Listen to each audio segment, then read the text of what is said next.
Hello everyone, and welcome back to your haunted neighborhood, where the streets breathe, the shadows watch, and the past never stays dead. I'm your host, Jody Bohr. Each week, I share true stories of haunted places, cursed objects, and chilling encounters sent in by haunted neighbors like you. So come closer. There's something waiting just beyond the sidewalk, because in this neighborhood, every corner holds a secret. One of our haunted neighbors has a story that just couldn't stay buried, that has found its way to us and is dying to be told. So let's open the door, shall we? Step inside your haunted neighborhood. The warehouse has been abandoned for years, or at least that's what the records say. But the lights flicker on after midnight, and something walks between the crates, waiting. Empty buildings never stay quiet for long. Tonight, we open the door. Tonight's story is the story of the time my pops worked at a haunted warehouse.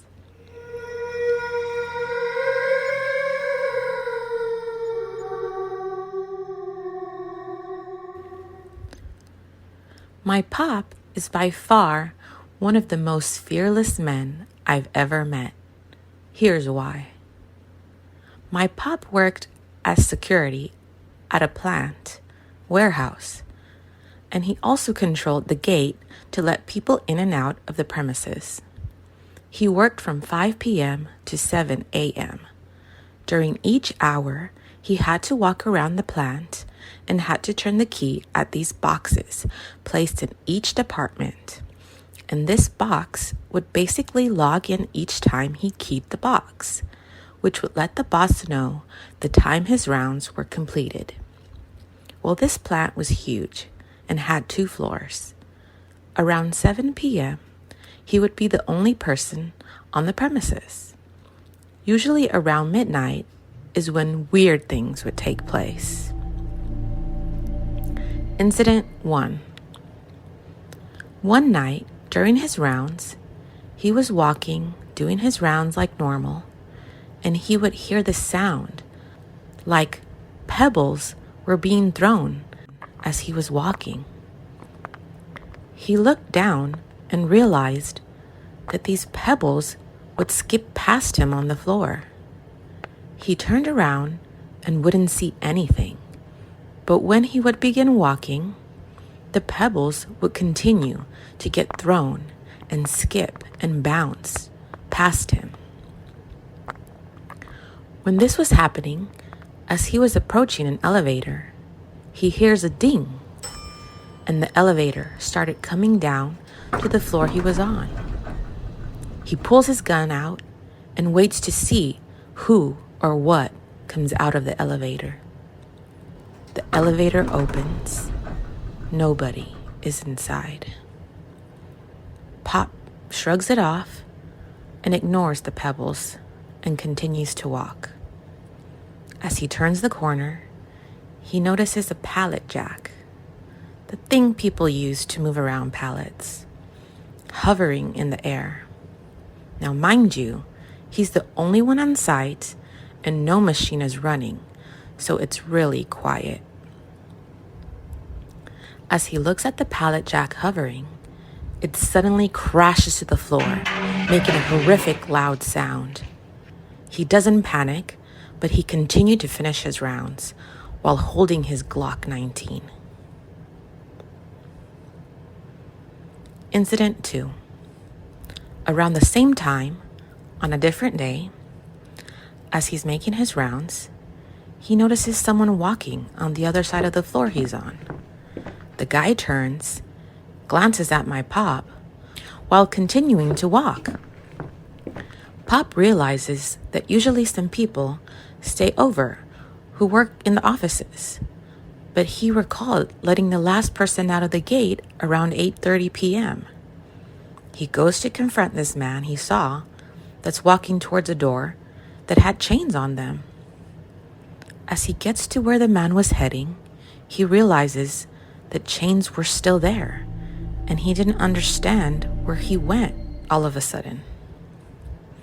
He would have passed my pop when he realized he couldn't go out the door that's chained. Pop continues to look for him. He's nowhere to be found. Incident 3. My dad was to train a retired Marine who always talked pretty tough. So my dad trains him. Well, the next night, the Marine goes in to replace my pop for that night.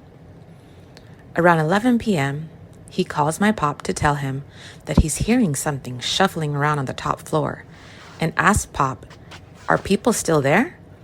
Pop tells him that there's absolutely nobody there, and that he should already know that because he's the guard on duty, and that the last person usually leaves between 7 to 8 p.m.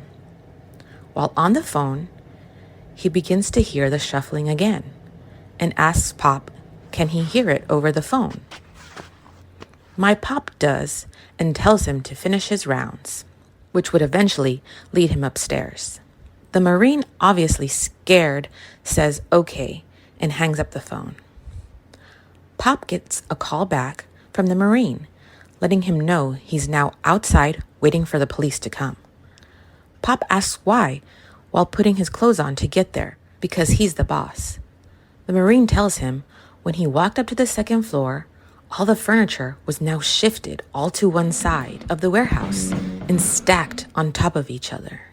He sounded horrified. My pop gets there and the police is already there, going through the building.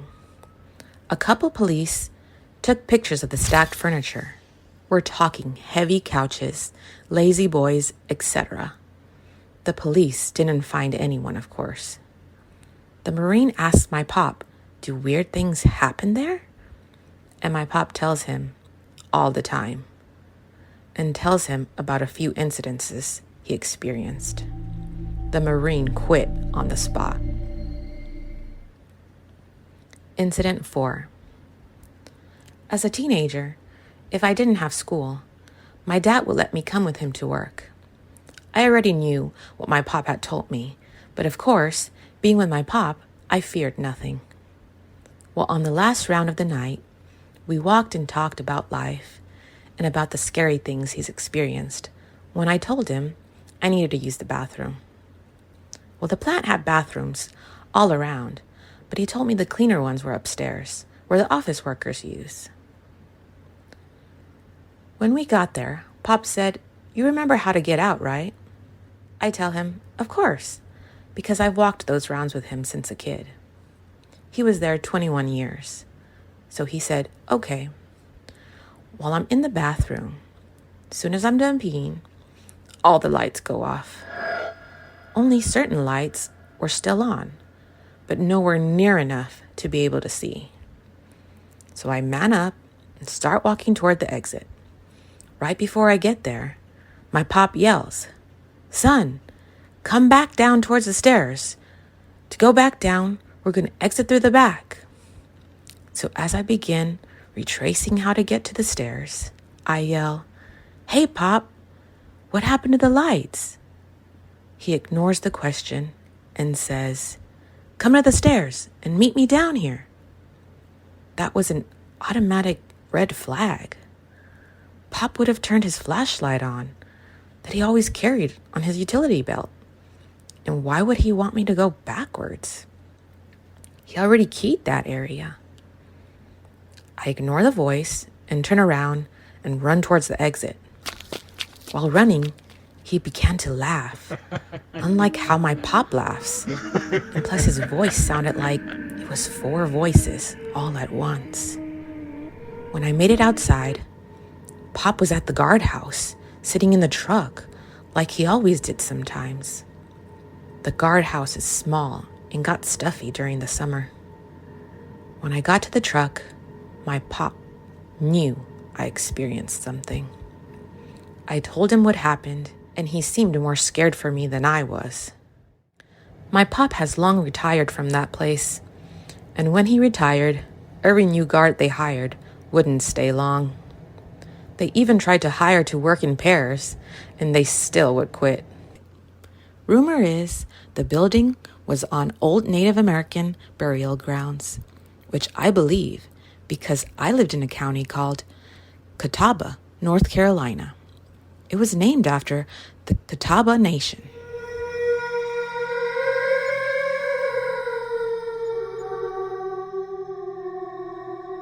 Ah, your haunted neighborhood, where every mailbox has a secret, every attic a scream, and every street lamp flickers and lights the way to another spine tingler from one of your haunted neighbors. But in this neighborhood, nothing ever stays buried.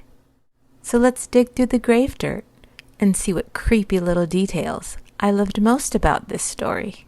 So that story is so interesting because it not only happened to the person's dad, but also to them. They heard a voice talking to them.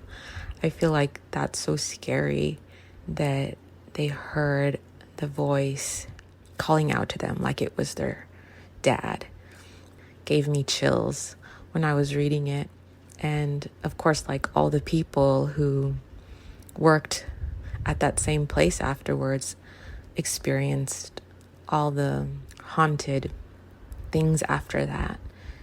So scary to think that even working in pairs, the people that got hired would still quit.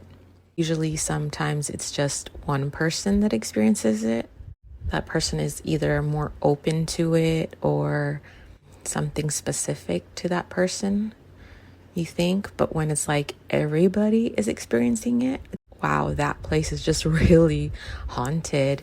And the fact that the rumor was the building was on old Native American burial grounds, I mean, that's just like a sad thing to think about. And interesting to know more about the Catawba Nation and their history. Very interesting to know that there's so much history that we don't even know about, and would like to look up more about that. So interesting also that their dad was able to share this story with them, and they were able to share it with us. And I think that's such an important part of ghost stories and hauntings, that people can share it with people and continue that, just sharing the stories and carrying on those experiences. And that's how we all get to know about them. And there'll be more eerie tales coming soon from my own family and friends, but I'd love to hear your story too. If you've had a brush with the strange, the haunted, or the unexplainable, you're more than welcome to share it. Just send it to us at YourHauntedNeighborhood@gmail.com, and your haunting might be featured right here on Your Haunted Neighborhood podcast.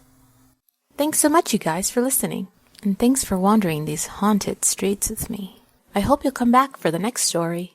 Until next time, see you around the neighborhood.